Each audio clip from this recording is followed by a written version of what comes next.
Okay, this is how to operate your new Delta plow on a Cat D3.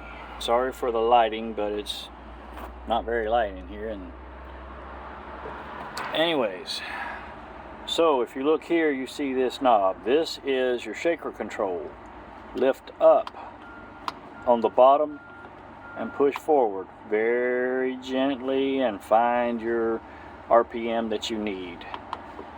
Putting it back, if you go past center to you, does nothing. Only functions in one direction. Okay, this next knob, this controls your attitude cylinder. You can figure out which direction it goes. You'll see it pretty quickly. Alright, this little guy right here, this little knob is the reel rack. Now that knob is very sensitive, so be gentle with it. Don't get crazy.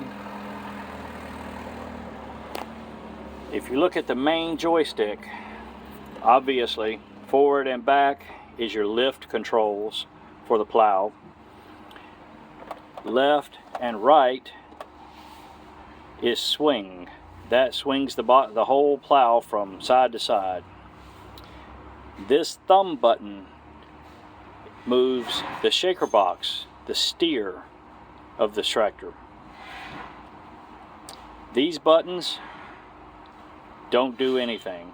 They are some other Cat function that we weren't able to use in this application.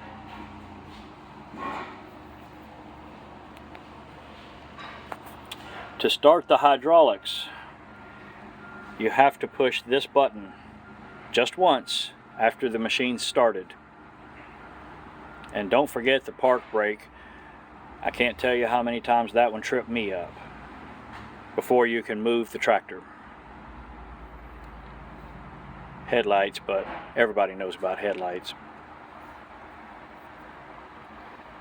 This is your throttle control. You got these different functions, and then you've got some eco modes over here. Nobody's interested in the eco mode. Everybody wants full power. So just go straight to full power, but do it incrementally. Don't just rip it over there. Not good on the engine. And that concludes your tour of what to do to control your Delta plow.